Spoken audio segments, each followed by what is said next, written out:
बिस्मिल्लाहिर्रहमानिर्रहीम। IAU events के YouTube channel की तरफ से मैं हूं आपका मेज़बान मोहम्मद नुमान सिद्दार। नाजरीन, आज हम पीस स्कॉलरशिप के बारे में बात करेंगे कि पीस स्कॉलरशिप होती क्या है, इसका एलिजिबिलिटी क्राइटेरिया क्या है और कौन कौन इसमें अप्लाई करने के अहल हैं।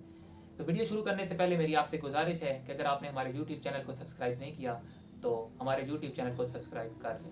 सबसे पहले बात करते हैं पीस स्कॉलरशिप है क्या। पीस scholarship Punjab educational endowment fund है जो कि पाकिस्तान के तमाम सूबों के स्टूडेंट्स इसके लिए अहल हैं, चाहे आपका ताल्लुक पंजाब से हो या सिंध से, KP से हो या बलोचिस्तान से, गिलगित बल्तिस्तान हो या फाटा, आप इसके लिए अप्लाई कर सकते हैं। पीस स्कॉलरशिप के लिए बात करते हैं एलिजिबिलिटी क्राइटेरिया की। पीस स्कॉलरशिप में दो किस्म की कैटेगरीज होती हैं। Number 1 merit based scholarship, number 2 quota based scholarship.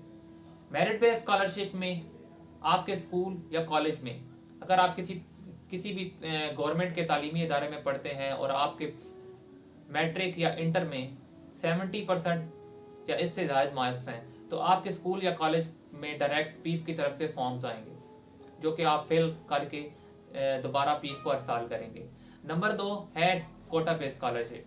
Quota based scholarship में कुल 5 किस्म के कोटा होते हैं, जिसमें पहला कोटा माजूर अफराद के लिए है, दूसरा ऐसे तलबा व तलबात जो कि यतीम हो, जिनके वालिद इस दुनिया से रुखसत हो गए हों या वालदा। नंबर 3 गैर मुस्लिम, चाहे आप किसी भी अकलीती मसलक से ताल्लुक़ रखते हों तो आप इसके लिए अहल हैं। नंबर 4 अगर आपके वालिदैन किसी भी टेररिस्ट अटैक में शहीद हो गए हों तो आप इस स्कॉलरशिप के लिए अहल हैं। और नंबर 5 अगर आपके वालिदैन में से कोई भी, वालिद या वालदा दोनों में से कोई भी दर्जा 1 ता चहारा में किसी भी सरकारी महकमे में नौकरी कर रहे हैं तो वो इस स्कॉलरशिप के लिए अहल हैं। एलिजिबिलिटी क्राइटेरिया में बात करते हैं आपकी माहाना आमदन के बारे में। तो इस स्कॉलरशिप के असूल के लिए आपको ज़रूरी है कि आपकी माहाना आमदन 35,000 या इससे कम होने चाहिए। अगर तो इससे ज़्यादा हुई तो आप इस स्कॉलरशिप के लिए अहल नहीं हैं। तो बात करते हैं कोटा स्कॉलरशिप की कि उसके लिए आपके पास कौन कौन सी दस्तावेज़ात होना ज़रूरी है।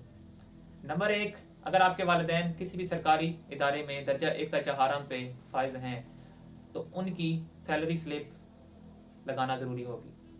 अगर आप गैर मुस्लिम हैं तो आपका अक़लीती सर्टिफिकेट होना लाजमी है। अगर आप माजूर हैं तो आपके पास आपके रेलेवेंट डिस्ट्रिक्ट से जारी करदा माजूरी सर्टिफिकेट होना ज़रूरी है। नंबर 4 अगर आप यतीम हैं तो आपके वालिद या वालदा का डेथ सर्टिफिकेट लाजमी है। और नंबर 5 अगर आपके वालिद या वालदा किसी भी टेररिस्ट अटैक में वफात पा गए हैं तो उसका रिकॉर्ड आपके पास मौजूद होगा या आपके रेलिवेंट डिस्ट्रिक्ट से वो रिकॉर्ड मिलेगा, वो होना ज़रूरी। अब बात करते हैं ऑनलाइन अप्लाई की। अगर तो आप रिक्वायर्ड डॉक्यूमेंट्स और एलिजिबिलिटी क्राइटेरिया पे पूरा उतरते हैं तो अब आप ऑनलाइन अप्लाई करेंगे। ऑनलाइन अप्लाई करने के लिए ज़रूरी है कि आप पीफ की वेबसाइट www.peef.org.pk/quota पे जाके अपने आप को रजिस्टर करेंगे। ऑनलाइन अप्लाई करने के बाद आपको मैनुअल फॉर्म्स प्रिंट आउट निकलवा के उनके साथ रिक्वायर्ड डॉक्यूमेंट्स लगाने हैं, जिनमें आपकी माजूरी का सर्टिफिकेट अगर आप माजूर हैं, अगर आपके वालिद की डेथ हुई है तो वो डॉक्यूमेंट, जितने भी आपके रेलेवेंट डॉक्यूमेंट्स हैं वो अटैच करेंगे। एक एफिडेविट लिखेंगे कि आप अपनी इन तमाम रिक्वायरमेंट्स पे पूरा उतर रहे हैं और आपने इसमें कोई झूठ नहीं बोला। उसके अलावा उसके बाद आप अपने तमाम डॉक्यूमेंट्स किसी भी 17 स्केल के गजटेड ऑफिसर से अटेस्ट करवाएंगे और अटेस्ट करवाने के बाद वो डॉक्यूमेंट्स आपने अपने रेलेवेंट डिस्ट्रिक्ट के CO एजुकेशन या DO सेक्रेटरी से अटेस्ट करवाने हैं।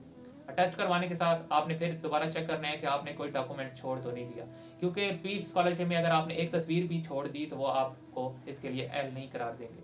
उसके बाद आपने पहले एक दफ़ा चेक कर लें कि आपने अपने तमाम रिक्वायर्ड डॉक्यूमेंट्स अटैच कर दिए हैं। तसल्ली होने के बाद आप अपने दरख्वास्त फॉर्म बदरिया TCS या बाय पोस्ट पीफ की हेड ऑफिस में अरसाल करेंगे।